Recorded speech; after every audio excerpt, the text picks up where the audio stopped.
My name's Lucas. I'm 29, and let me just say, if you've ever thought being the responsible one in your family would earn you loyalty, respect, or even a little basic decency, you might want to sit down for this one. I grew up in a house where responsibility wasn't a shared trait. It was a burden tossed to whoever wouldn't drop it. And since I was the oldest, the one with the job, the apartment, the head on his shoulders, guess who became the family's unofficial safety net? That's right, me. Rent? Covered it more than once. Surprise bills? I was the miracle worker. My dad's car insurance? Paid every month like clockwork from my account. At first, it didn't feel like charity. It felt like family. Like stepping up because no one else could. Or maybe wouldn't. But slowly, painfully, I realized I wasn't being appreciated. I was being used. It started small.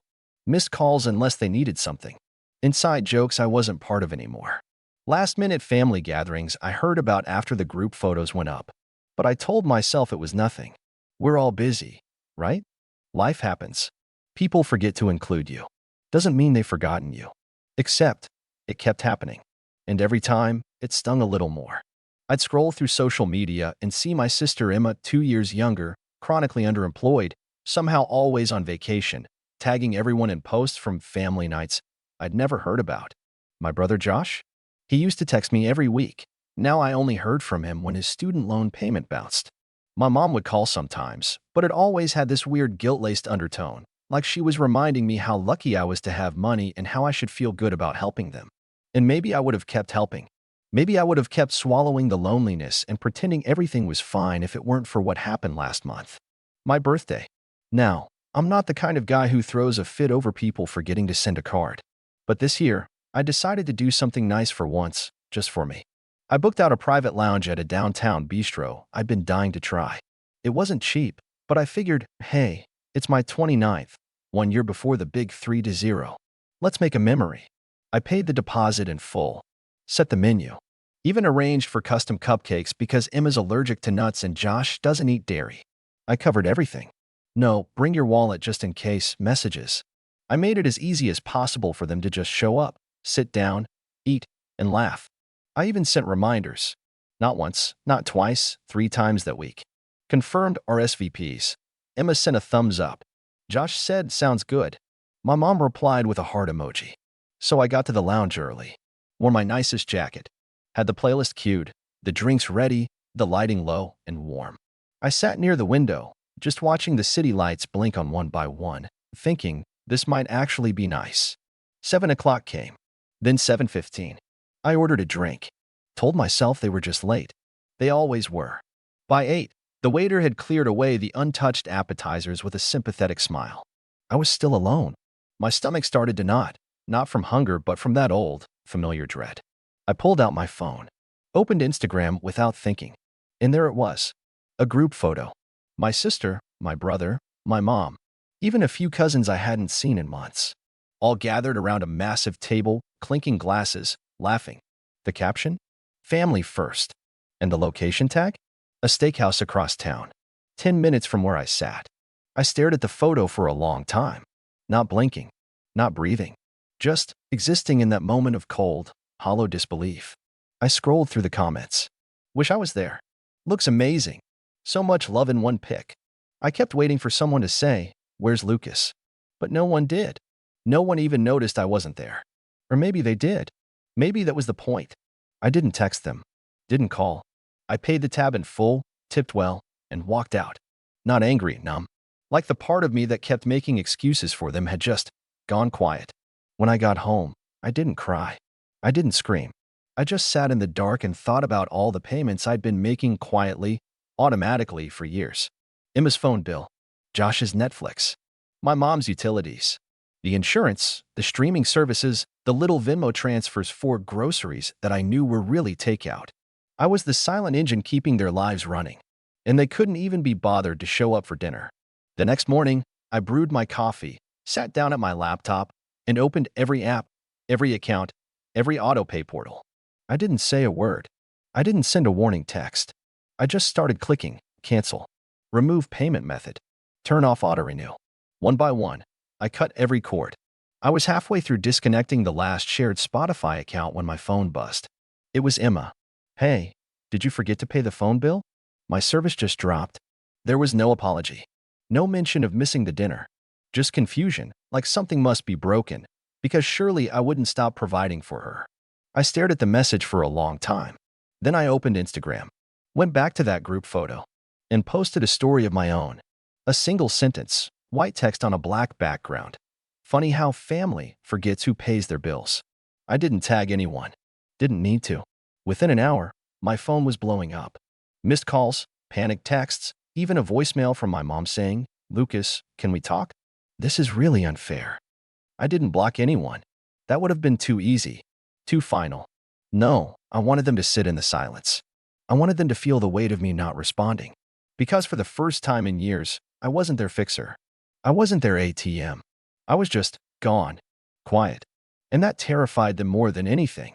By noon, I had 17 unread messages. Emma sent 3 crying emojis and a voice note I didn't open. Josh texted, "Come on, man, you're being dramatic."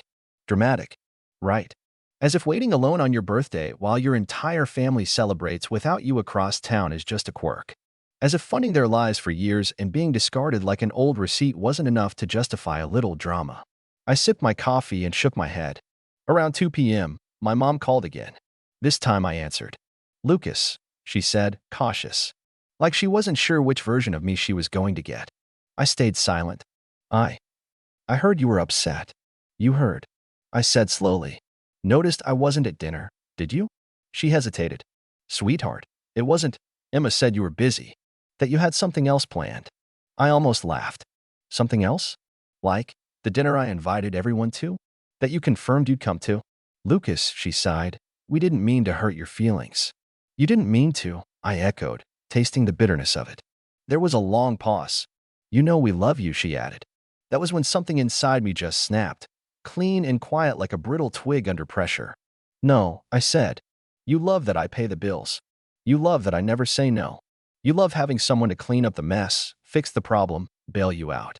But me? The person? You forgot I existed the moment I stopped being useful." "Lucas, don't say that," she murmured, and suddenly I could hear it, real panic in her voice. Because I wasn't yelling. I wasn't pleading. I wasn't even angry. I was done. And that, more than anything, scared her. "I'm not saying it to hurt you," I said quietly. "I'm saying it because it's true." Another silence. Then, desperate. "So what now? You're just cutting us off." I almost answered, but instead I said, "Mom, did you know Emma posted family first while I was sitting alone at my own birthday dinner?" More silence. I covered the tab. I booked the lounge. I even ordered her a special cupcake. But I guess family only means something when I'm footing the bill. I didn't see that post. Well, now you know. So, yes, I've canceled everything. No more autopay. No more, "Can I borrow just until Friday?" I'm not angry. I'm just not participating anymore. "But how are we supposed to?" "That's the thing," I interrupted. "You're not supposed to rely on me. You're grown adults. Figure it out." Just like I did. I hung up before she could say more. That night, I got a knock on my apartment door.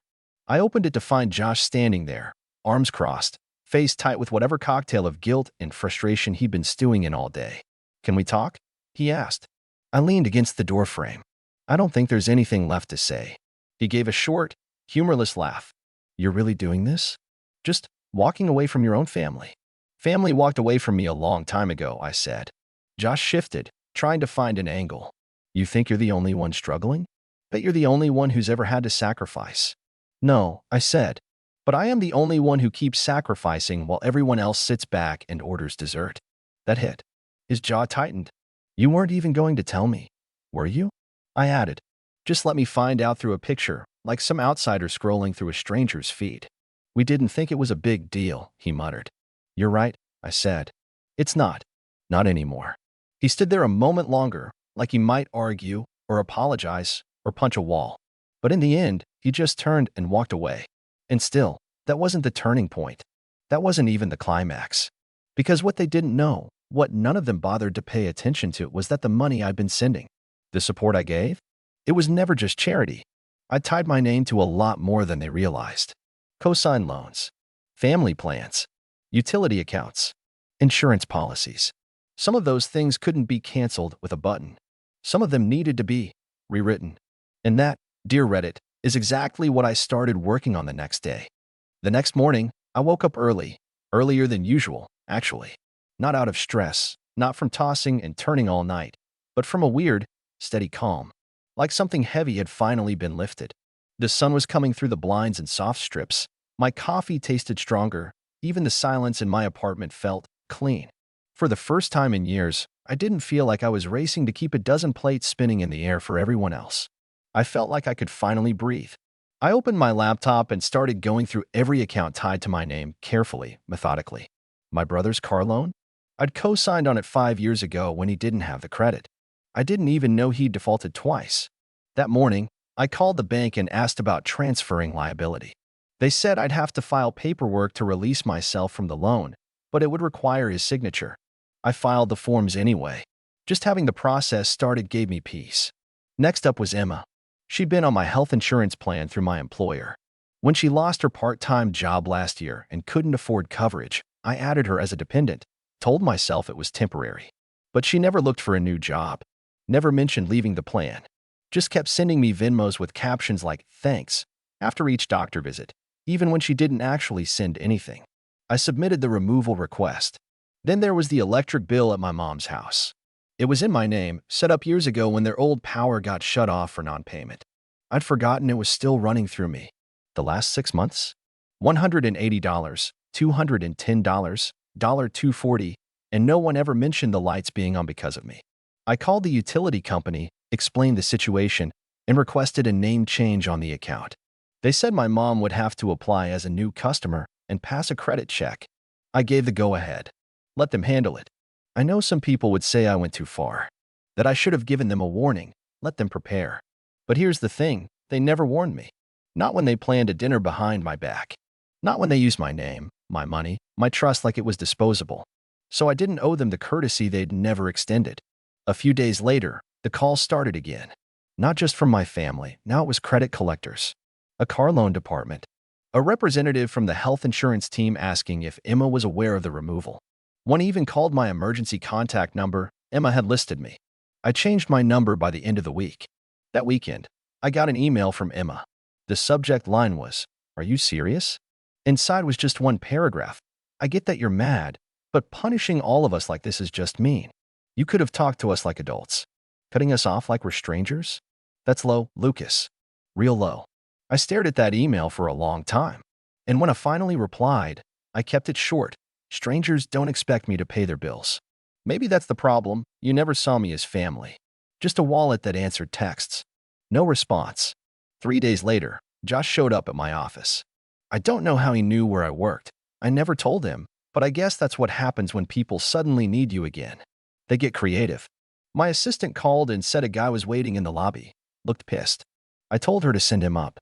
When he walked into my office, he didn't look angry. He looked exhausted, like he hadn't slept. Dark circles under his eyes, hands fidgeting like he didn't know what to do with them.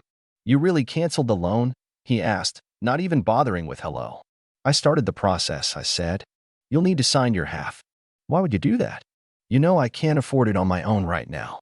I raised an eyebrow. "Then maybe you should have been at my birthday dinner. Or any of the dinners you didn't invite me to. Or maybe you should have checked the loan status instead of assuming I'd always be your safety net." Josh ran a hand through his hair. "We thought you were fine, man. Like, we just thought you liked being the guy who helped. You never said anything." "That's the thing," I said, leaning forward. "It's not my job to beg for respect. Or love. Or a seat at the table." He sat down, like his knees suddenly couldn't hold him anymore. "So what? This is it? You're just gonna erase yourself from the family?" I shook my head. "I didn't erase me.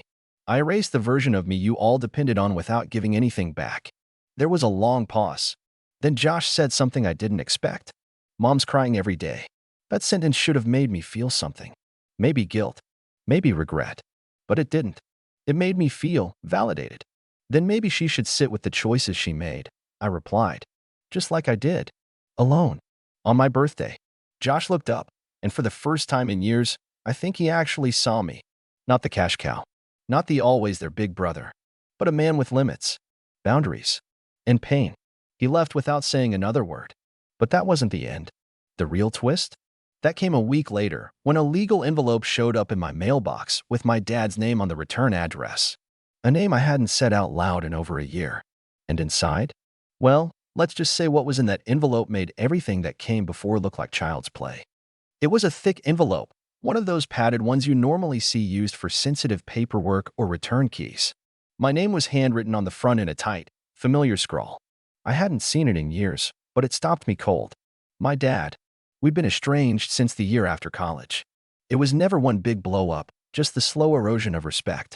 He drank too much, blamed others for his problems, and expected the world to bend around his wants.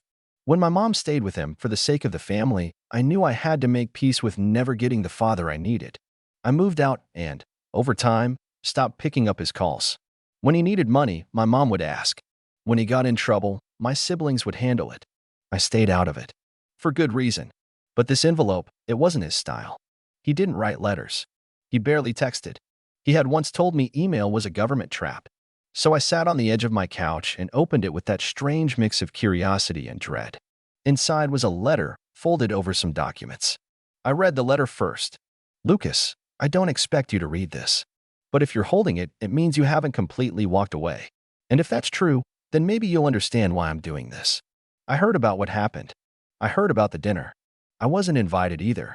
Maybe that surprises you. Maybe it doesn't. But I saw that post. Family first. And for a second, I actually laughed. Because it was so backwards, I couldn't believe it. I've made a lot of mistakes. Most of them involved thinking people would stick around no matter how badly I treated them. But it turns out even bridges that look solid will burn if you soak them long enough. Enclosed is something I've been sitting on for a while. It's not charity. It's not hush money. It's just mine. And I'm giving it to you, because despite everything, you're the only one who's ever stood on your own. The only one who never came to me with his hand out. The only one I couldn't break. Do whatever you want with it. You don't owe me anything. Just don't let them take it. Dad, I didn't know what to expect when I looked at the documents underneath. Maybe some weird family photos or an old story he wanted to pass down. But it wasn't that. It was a deed. A transfer of property. To me. At first, I didn't even understand what I was looking at. But the address clicked. It was an old lake cabin. My grandfather's place. It had been in the family forever, and after he passed away, there was a bitter argument over who'd get it. Everyone assumed it had gone to my uncle. I remember my mom once saying, "Your dad messed that one up like everything else." But apparently, he hadn't. Apparently, he'd kept it. And now, he was giving it to me. Signed. Notarized. Final. I spent the rest of that night researching. The property had appreciated over the years. The land alone was worth close to $300,000, not to mention the fact that the area had become something of a resort town, meaning rental opportunities were booming. I checked tax records. He hadn't rented it out. He just let it sit. Quiet. Untouched. And now, it was mine. The timing wasn't lost on me. It felt like my father, however flawed, was drawing a line in the sand. Like he was saying, they may have forgotten you, but I didn't. Or maybe he just wanted to make sure someone in the family used it for something other than weekend selfies and empty toasts. Either way, it changed everything. I didn't tell anyone about the letter. Not at first. I needed time. I drove up to the cabin the following weekend. The air was crisp. The lake was still. The house was old but solid. It needed work, sure. But it wasn't crumbling. It had good bones. Like maybe, just maybe, I could build something with it. Something of my own. Something separate from the mess I'd left behind. I didn't post about it. Didn't take pictures. Just sat on the porch with a coffee and a quiet heart. But nothing stays quiet for long in my family. About 2 weeks later, Emma showed up at my apartment. No warning. No text. Just a knock on the door while I was halfway through dinner. I opened it and found her there, makeup smudged, eyes red. "We need to talk," she said, voice shaking. I didn't move from the doorway. "You didn't answer my emails," she continued. "Or my messages. Josh said you talked to Dad." I crossed my arms. "I didn't talk to him. I got a letter." Her face flickered. "And? Did he tell you about the cabin?" There it was. I didn't answer. Her voice went hard. "You knew that was supposed to go to Josh." "No," I said, coolly. "You assumed it would. Like everything else." Her nostrils flared. "We deserve to be part of that. It's part of the family legacy." I actually laughed. I couldn't help it. "You mean the family that forgot I existed unless a bill needed paying? The same family that ghosted me on my birthday and toasted to themselves across town. That wasn't about you." She snapped. It just happened that way. No, I said, stepping forward. It always happens that way. I make room for everyone. I make time. I make payments. And I get leftovers if I'm lucky. But not anymore. Her eyes filled with tears, but I didn't soften. I watched her search for sympathy in my face and find nothing left. We could sell it, she said finally. Split the money. It would help Mom. Josh is drowning. You don't even need it. Exactly, I said. I don't need it. That's why I won't sell it. Because it's the first thing in this family that was given to me with no strings attached. And I'm keeping it. She looked like she wanted to scream, but she just turned and stormed off down the hall. That was the last time I saw her in person. In the months that followed, things got quieter. My mom stopped calling. Josh sent a few sarcastic texts and then gave up. Emma unfollowed me on everything. But I didn't go back. I didn't chase. I didn't explain myself. I let them sit in the silence they'd earned. Instead, I fixed up the cabin. Week by week, I replaced the siding, refinished the floors, painted the walls. I'd play old music on the radio and drink coffee on the porch. Eventually, I rented it out part-time and kept it the rest of the year for myself. My own space. My own peace. Sometimes, when the lake's still and the wind's quiet, I think about how close I came to letting them break me completely. How easy it would have been to just keep paying, keep hoping, keep waiting for a seat at a table I was never really welcome at. But now I've got my own table, my own space. And the only people who sit with me are the ones who bring something real. So no, I didn't burn the bridge. I just stopped holding it up by myself. And I watched calmly as they realized it couldn't stand without me.